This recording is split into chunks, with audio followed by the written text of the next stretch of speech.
everybody. I'm Cassidy, one of your Indianapolis Colts cheerleaders, and you're watching the Believe in Colts podcast. What's going on, Colts Nation? I'm Lawrence Owen. With me today is Rodney McLeod, as we do not have Gerard Powers, as he had real-life obligations to take care of this week. But Rodney, we have a huge, monstrous game against the NFC East team, your former team, the Philadelphia Eagles. How important is this game for the Indianapolis Colts coming in? It's important because it's the next one. And, you know, we've obviously had a chance to start this new season off, right? That's how we're looking at it, with the addition to Jeff Saturday now. And we have 8 games remaining. We just knocked one off. And it's a 1-0 mentality. But it's very important for us to get a win at home. Another great challenge for us as a team. Eagles, man, they've done it all year. They've proven in every phase of the game that they are, you know, who everybody says they are. And you're not 8-0, you know, for just, you know what I'm saying, you're 8-0 for a reason. And last night, of course, they lost, but they're going to be looking to come in and get vengeance and show why, you know, they're one of the best teams in the NFL. And I think we're looking to also prove to them, you know, why we think we're one of the better teams in the NFL. Despite our record, we're looking to get back on track. We're looking to get into that 500 column and make this run. Absolutely. Now, I just want to thank you on behalf of one of my personal friends who put $1,000 on the Indianapolis Colts being, you know, plus 4.5 against the team last week. So you won him a lot of money. Wow. Hey, tell him split. Tell him throw me something. Absolutely. But if you want to bet, you got to remember Bet Online, because basketball is back. Bet Online remains your number one source for all your betting needs this season. You'll always find the latest odds, team matchup info, player news, game trends on Bet Online. As your continued source for all sports wagering information, Bet Online features live betting, free contests, and giveaways all season long. Always the fastest and easiest way to bet on all your favorite sports and events, whether that's the NFL, NBA, NHL, MMA, tennis, boxing, even golf. Head to betonline.ag to join and receive your 50% welcome bonus with your first deposit. Make sure to use promo code BELIEVE, that's BLEAV, to receive your rewards. Bet Online, where the game starts. Now, we just watched, as you mentioned earlier, that the Philadelphia Eagles got their first loss against a team that just a couple weeks ago we got a loss as well. I mean, it was very similar kind of looking, but they did it in a very different way. They weren't airing it out as much. They ran the ball 49 times. Even though they only got 3 yards per carry against the Eagles defense, they still ran it and ran it and ran it. Yeah. Can the Colts duplicate that game plan and use Jonathan Taylor and the running backs and maybe keep you guys on the sideline, keep you fresh? That way you could play at a high energy the entire game. Do you think that's a game plan that the Colts and Jeff Saturday might be able to duplicate? I believe so. I think when you looked at that game last night, you saw the time of possession really stood out.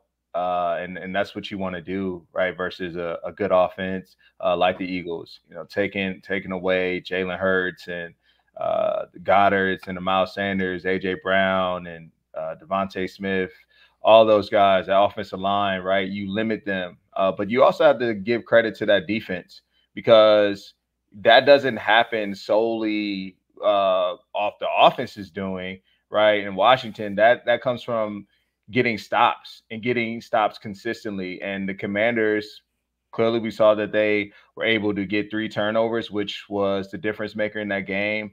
But also they were very stingy. You know, they had several possessions where it was 3 and outs.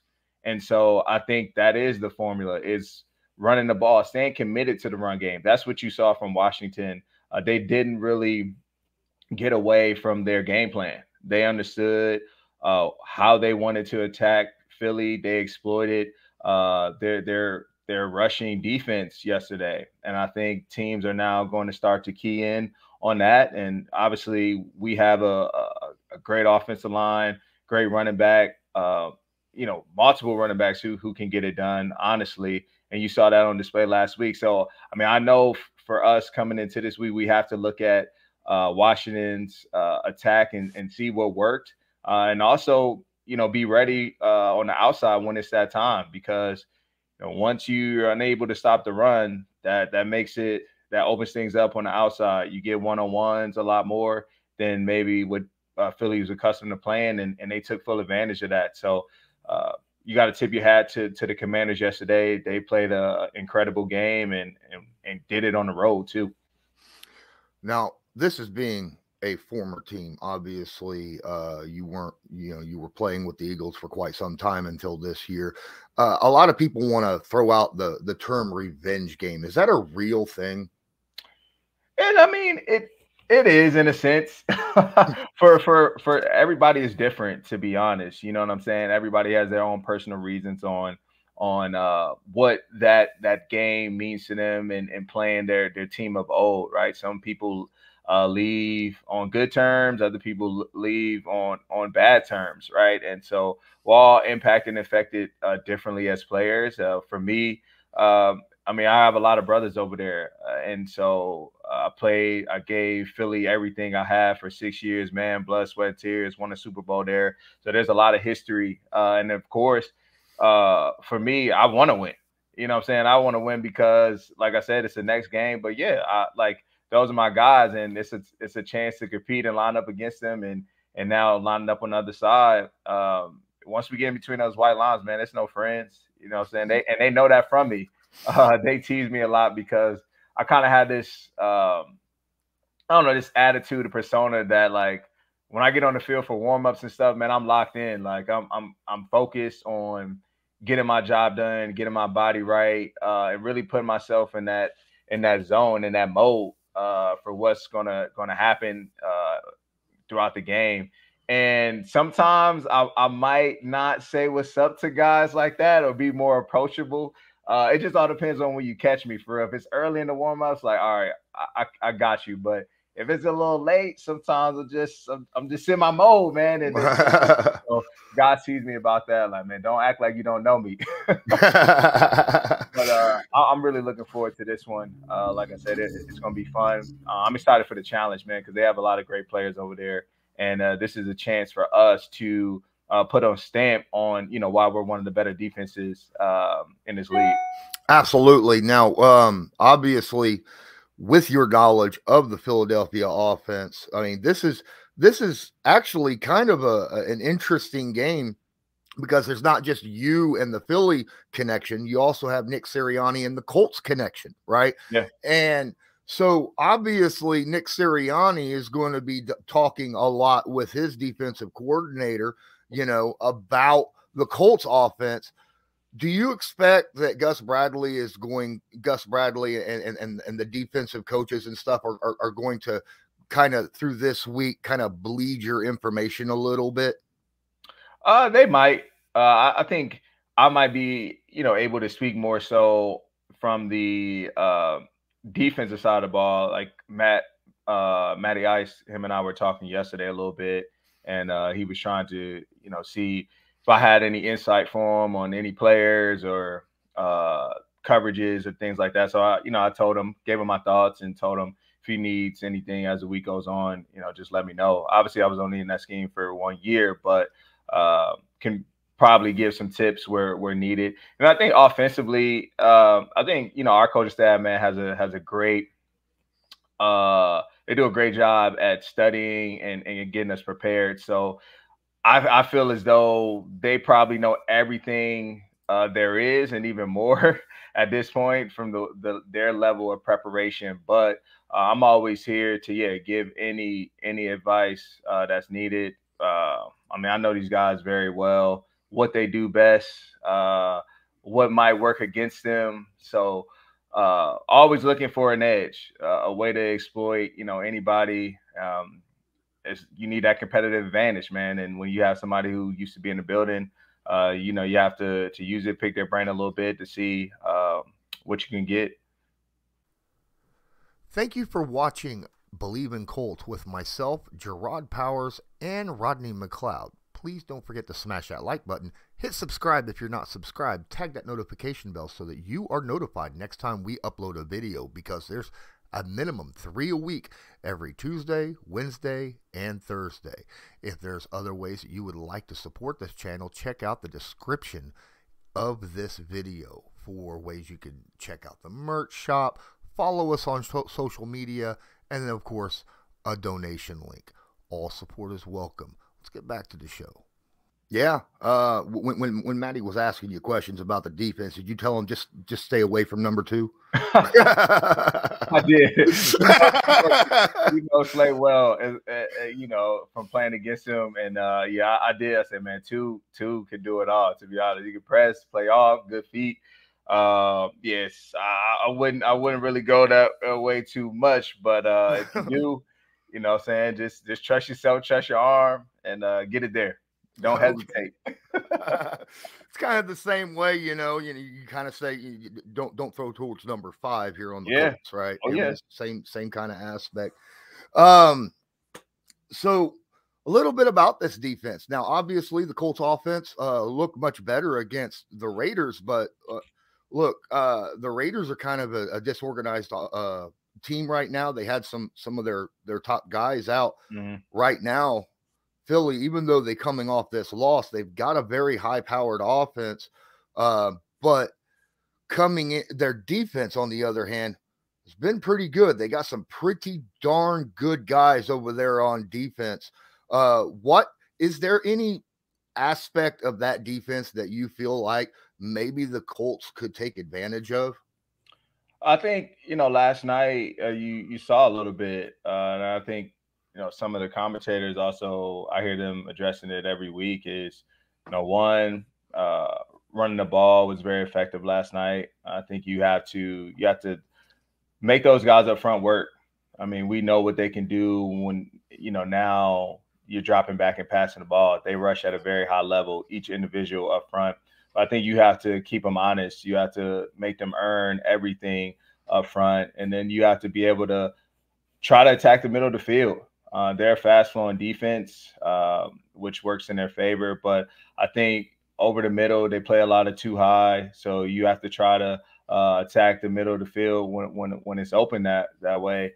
And you just have to be able to take your chances when you do get middle of the field close. But all those guys can play, man. A lot of respect for everybody on that side of the ball. Dudes are balling. The addition of Johnson, C.J. Johnson, man, he's 6 picks, leading the league right now. He continues to do it. My boy Marcus Epps over there, little bro, he's playing at a high level at safety. And then you just talked about Slay, and then the addition of Bradbury. They're a dynamic duo, and didn't even talk about T.J. Edwards, in the middle. But hey, man, like you said, last night may have been the formula to look at to see how you can make plays against that defense. Absolutely. Now, on the defensive line, they have some pretty good guys over there. Josh Sweat, Hargrave, obviously Brandon Graham, and, the man, the man, Fletcher Cox. Yeah. But on that left side, you got Cox and Graham, and we have a young guy, obviously a rookie, Bernard Ryman at left tackle, and then that's going to be a very good matchup right there at the guard position between Cox and Big Q. But of those two guys, who would you, if you were an offensive play caller, who would you put more emphasis on doubling down on? Would it be Fletcher or would it be Brandon? Well, BG's on the outside, so normally you're gonna get most of your double teams inside, and they have two good D tackles, man, with Fletch and Hargraves, both holding it down. And so I don't know. I mean, Fletcher's been doing it for a very long time. Hargraves was a good addition for us in Philly when he came over 2 years ago from the Steelers, and he's been able to just make his presence felt at all times, not only in the run game, but now he's a huge asset when it comes to the passing attack over there. So you got to keep your eyes open on everybody, to be honest. I think, we just have to come out, man, and play fearless, to be honest, with you, knowing you respect players, but you never fear them. You know what I mean? And I think that's the mentality, is that, look, we have good players too. If you don't know me, you're going to find out about me come Sunday. That's how that offensive line, that's how we all have to treat it, because the reality is they're going to be talking about the Eagles all week. There's going to be very little talk about us. It's how do the Eagles get back on track going into Indy, right? And so we have to rise to the occasion. We have to show and improve, and have them saying afterwards that, look, the Colts did everything right on Sunday. They played at a higher level. They out-executed Philly. They stepped up to the challenge. They challenged their players, and they were the better team. Not anything that the Eagles necessarily did, right? Because we've heard that story before. So I think for us, it's just going in, paying attention to every single guy on that field. You can't just lock in on one. You have to treat all the same, and all requires our attention and our complete focus. Absolutely. Now let's switch over to the offensive side. Now, obviously, when you were with the Eagles, and anytime you practice, Jalen Hurts was holding that red jersey last year. So what would it mean much to you if it, maybe a safety blitz was called? Yeah, that would mean a lot to me, man. That would mean a lot. So I don't know. Hopefully Gus, he sends me a couple times. I know one is savvy though. Got to watch for the dead leg. Got to watch the slip. I mean, he's a strong player. He has the ability, man, to escape the pocket. So, we're going to have our eyes on him, but I can't miss the layup when that number's called. Absolutely. Absolutely. Now you got a couple weapons over there on the Philly offense. Obviously, Miles Sanders is still running at a good level. They brought in AJ Brown. They have Zach Pascal from the Colts, former Colt over there, Devonta Smith, Dallas Goedert. It's really difficult to kind of hone in and say we got to stop one guy, right? This is going to be a situation where the Colts defense just has to play kind of blanket coverage. Or you think? Yeah, I believe so. It's the same thing. Like I said just a few minutes ago, is that you have to pay attention to everyone. We know the skill group that they have and what they possess. Each receiver is different. Each running back is a little different over there, but they all utilize them to their strengths, and they play great team ball, right? Like, one isn't just forcing it to one individual person. You see 11 stand out the most. Obviously, they have a great connection there when it comes to the deep ball. Whether it's a non-ball, it's a post, you see him throwing in double coverage, and 11, somehow makes an incredible grab. And we don't want to be on that tape, right? So we're going to do everything we can to avoid that. But when he does make those sorts of throws, we have to make him pay. And I think you saw that last night, where he tried to throw one in double coverage, and 22 was able to make a big play for the Commanders. And that changed the game. And that changed the mindset of the quarterback when you now see particularly a play that's worked all year for you, but now, you starting to that one goes the other way. And now you create this seed of doubt within now the offense and the quarterback specifically. So we have to put pressure on one.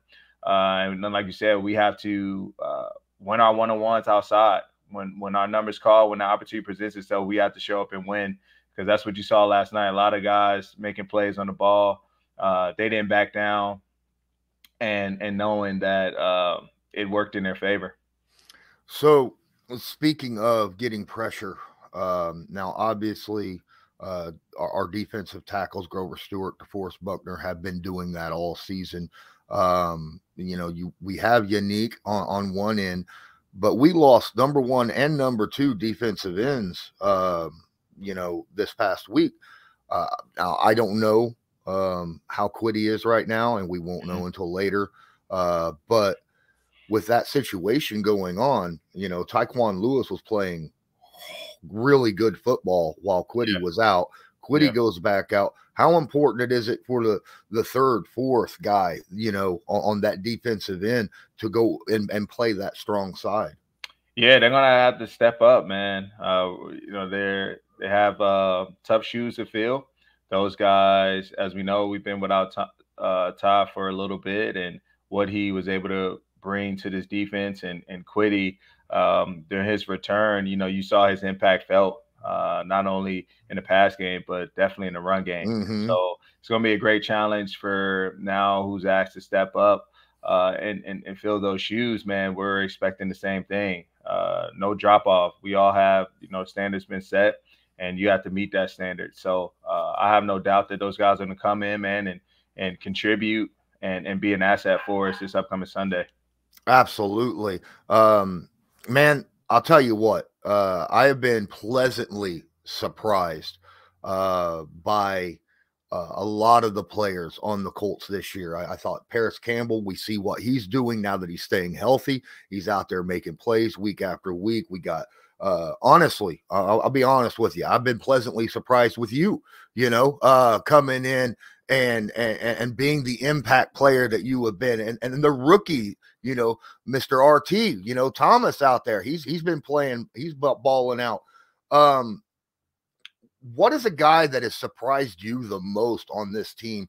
You come in, you see him, you go through the training camp preseason and stuff, and then we get into the regular season. And you're like, this dude's really stepping up and playing big time football. Oh man, I think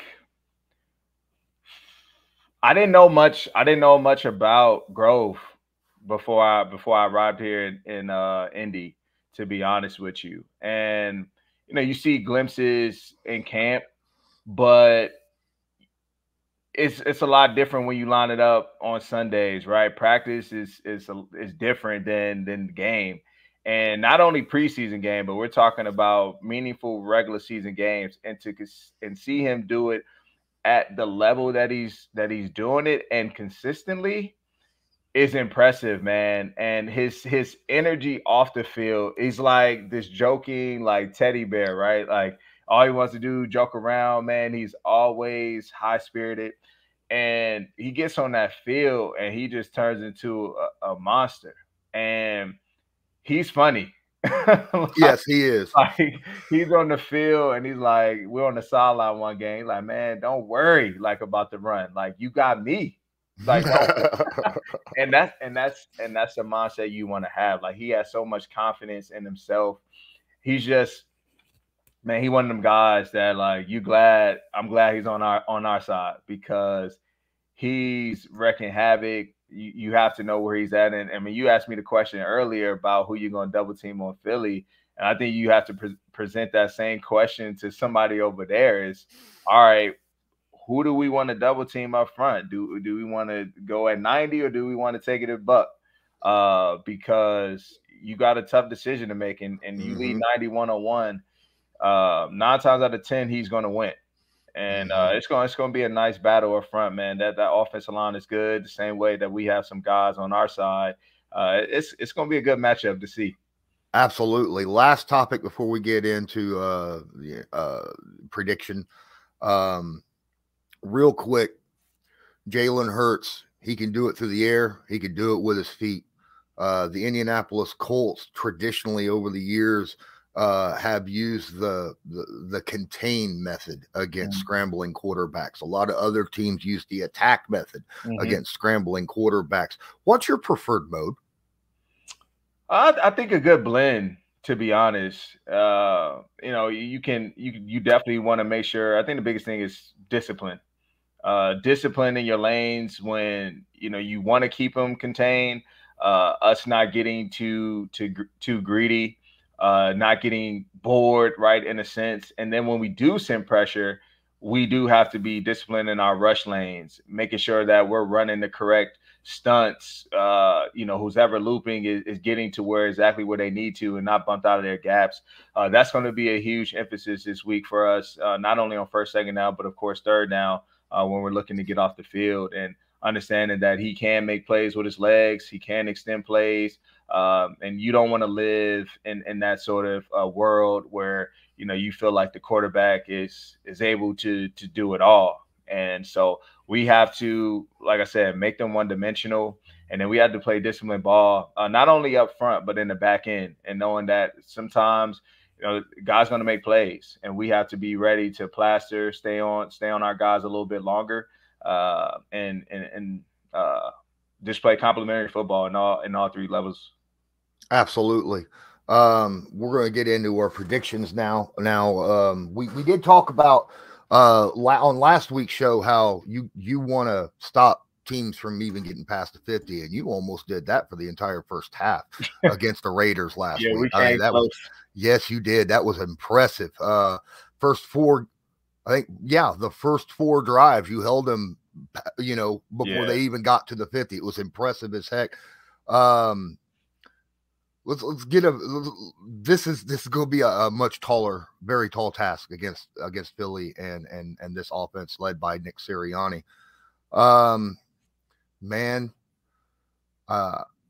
Obviously you're gonna predict a dub, right? I mean, you got to go walk in there and win against your former team, right? Yeah, I like Indy. I like us for sure, and I also like the defense being able to get a couple turnovers on Sunday. That's going to come up big and help us win.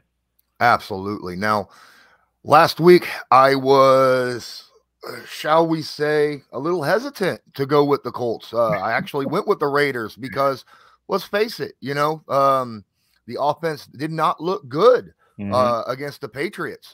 This past week, Jeff Saturday finally showed me, hey, he came in, he made an impact on the offense. He made some decisions.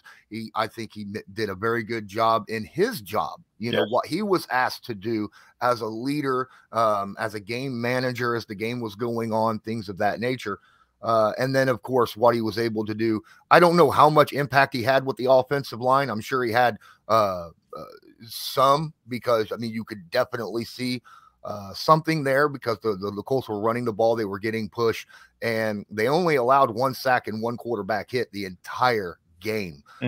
So, I feel like you kind of got to give that a little bit of credit to the interim head coach, Jeff Saturday. With that being said, this defensive front is not, I mean, this defense for the Raiders, or the defense for the Raiders, is not the defense for Philly. Yeah. I feel like there's a lot more names on this defense in Philly, right? And this is going to be a tall task for this offense. But as you said earlier, if we can get the run game going, which is possible, I feel like, against the Eagles, then a lot of other things could open up for this offense. I have faith in you guys on the defensive side. I have all year, and you've not shown me anything to sway my opinion on this. Like I said earlier on the last episode, number 4 defense when it comes to giving up yards in the NFL. That's an impressive mark. So what I've got the Indian. This is a home game, right? Yeah. Oh my goodness! Come on, 12th man got to show up. Bring him out. Yeah, definitely. All right. I feel like it's going to be loud, especially with the first home game for Jeff Saturday, who is absolutely beloved here. And I think that could cause some problems for the offense. Maybe help you guys get like you said, a turnover or 2, maybe 3, maybe 10. Come on, let's keep it going. Hey. I got the Indianapolis Colts winning this game, and I think it's going to be a close, but I think we're going to have some scoring here. All right. I think this is going to be the first time in a while that I have got points as a total for a game. 31-27 Indianapolis. I think this is I know you're looking at this going, man, that's not much, for us.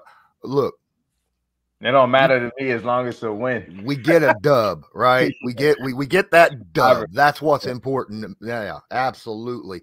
It's going to be difficult to handle Hurts. It's going to be difficult to handle AJ Brown and Devonta Smith and all those guys. But I think that you guys make the plays when it matters, and that is the big deal. Yep. All right. Thanks, everybody, for watching Believe in Colts with myself and Rodney McLeod. If you're listening to this on an audio podcast, please make sure you download it, share it to your favorite social media. If you're watching this on YouTube, hit that like button, share it, and check out the links in the description. And until next time, I'm Lawrence Owen. That's Rodney McLeod. This was Believe in Colts, brought to you by Bet Online. And as usual, go Colts. Do you believe?